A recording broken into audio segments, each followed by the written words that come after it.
Hello बच्चों। आज से हम अपना चैप्टर 4 ऊष्मा शुरू करने जा रहे हैं। ठीक है बेटा, पहले ऊष्मा के बारे में समझिए। ऊष्मा क्या है बेटा? गर्मी यानी कि ताप। ठीक है, ऊष्मा एक प्रकार की ऊर्जा है जिसके द्वारा हमें गर्मी का अनुभव होता है। अब अध्याय 3 में आप ऊनी वस्त्र के बारे में पढ़ चुके हैं ना। हम ऊनी वस्त्र कब पहनते हैं? सर्दियों में पहनते हैं। क्यों पहनते हैं? ताकि हमें गर्मी लगे, हमें ठंड ना लगे, हम ठंड से बच सके। तो ऊनी वस्त्र किससे बनाए जाते हैं? और जानवर रेशों से बनाए जाते हैं। तो हम ऊनी वस्त्र को इसीलिए पहनते हैं ताकि हमें ठंड ना लगे और हम गर्म रहें। तो वो गर्म रहना ही क्या कहलाती है बेटा? वो ऊष्मा कहलाती है, ताकि हमें गर्मी मिले, ऊष्मा ऊर्जा मिले। ठीक है। अब सूती वस्त्र है, हम वो पौधों से बनाए जाते हैं। ऊनी वस्त्र है, वो जंतुओं से बनाए जाते हैं। और जो सूती वस्त्र है वो पादप रेशे पौधों से बनाए जाते हैं। ठीक है। अब कहते हैं शीतकाल में यानी कि सर्दी में हम ऊनी वस्त्र पहनते हैं, जो हमें क्या रखते हैं बेटा? गर्म रखते हैं। और जब मौसम यानी कि गर्मी आती है तो हम हल्के रंग के कपड़े पहनते हैं, यानी कि सूती वस्त्र पहनते हैं, क्योंकि वो हमें गर्मी से बचाते हैं, ठंडक देते हैं। आप यह जानते हैं, जानने के लिए अवश्य ही उत्सुक होंगे कि किसी विशेष ऋतु के लिए विशेष प्रकार के वस्त्र क्यों उपयुक्त होते हैं। क्योंकि बेटा शीतकाल में आप घर के अंदर भी ठंड का अनुभव करते हैं, क्योंकि टेम्परेचर तापमान बहुत ही कम हो जाता है। यदि आप बाहर धूप में आ जाए तो आपको गर्मी का अनुभव होगा। गर्मी भी क्या है बेटा? एक ऊष्मा है, ऊष्मा का ही रूप है। ग्रीष्म काल में आप घर के अंदर गर्मी का अनुभव करते हैं, क्योंकि उस समय में तापमान बहुत ज्यादा हो जाता है। हम यह कैसे जान पाते कि कोई वस्तु गर्म है या ठंडी है? ठीक है, इसके लिए मैंने आपको एक एक्टिविटी सेंड की है, उसको ध्यान से देखिए और आप करके देख सकते हैं। ये कोई वस्तु कितनी गर्म है या कितनी ठंडी है, ये है। ठीक है, और कुछ क्वेश्चंस के हम आंसर करेंगे। अब देखो, गर्म अथवा ठंडा।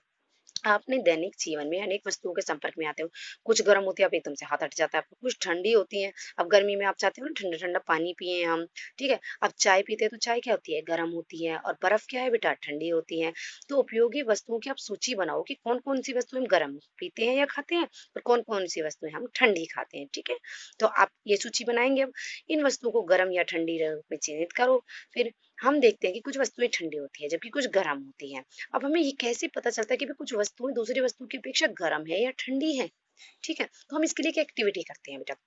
ठीक है। अब आपको ये सलाह देती हूँ मैं, या आपको परामर्श दिया जाता है कि बहुत अधिक गर्म वस्तुओं को न छुएं। मोमबत्ती की ज्वाला या स्टोव या आग से दूर रहें। ठीक है। अब देखो, जैसे ये आइसक्रीम है, आइसक्रीम कैसे? तो बेटा ठंडी होती है। चाय के प्याले में रखी चाय जो है, जो चम्मच होती है वो भी गर्म हो जाती है ना। हाँ, वो कैसी है? गर्म है। ठीक है। अब फलों का रस कैसा होता है बेटा? ठंडा होता है। तलने के लिए उपयुक्त जो हम तेल में बर्तन की हत्ती होती है वो कैसी हो जाती है? गर्म हो जाती है ना। तो इस सारणी में आपको ऐसी सारणी बनानी है और उसमें बताना है कि कौन सी चीज ठंडी और कौन सी चीज गर्म होती है। ठीक है। अब हम क्या करते हैं, यहाँ पे एक एक्सपेरिमेंट करते हैं कि 3 हमने मग ले लिए, तीनों में अलग अलग पानी ले लिया। ए में हमने ठंडा ले लिया, बी में हमने गर्म ले लिया, सी में हमने नॉर्मल ले लिया। गर्म और ठंडा दोनों को मिक्स कर दिया। अब आप हाथ लगा कर देखेंगे, वैसे तो नहीं पता चलेगा, लेकिन हाथ लगा कर देखेंगे तो आपको पता चल जाएगा कि कौन सा गर्म और कौन सा ठंडा है। अब किसके द्वारा पता चला? हमें हाथ के द्वारा। अब हाथ क्या है? हमारी स्पर्श ज्ञानेंद्री, यानी कि स्पर्श इंद्री कहते हैं इसे हम। ठीक है। इसके द्वारा त्वचा, त्वचा के द्वारा ही हमें छूने से पता चलता है कि हम यह कौन सी वस्तु गर्म और कौन सी वस्तु ठंडी है। ठीक है। अब देखो, आगे कहता है कि आपने एक हाथ तो ए में मग्गे में रखा, दूसरा हाथ बी मग्गे में रखा। दोनों हाथों को 2-3 मिनट तक डुबो के रखो। अब आपको एहसास हो जाएगा कि भाई कि आपको किस में गर्म हो रहा है, किस में ठंडा हो रहा है। एक साथ मग सी में डुबोइए। क्या दोनों हाथों को एक जैसा अनुभव हो रहा है? स्पर्श करो कि पानी इतना गर्म न हो कि आपका हाथ जल जाए। ठीक है। अब मेरा बायां हाथ कहता है कि मग सी में पानी गर्म है। अब दाहिना हाथ कहता है कि दोनों पानी, उस पानी में ठंडा है पानी है।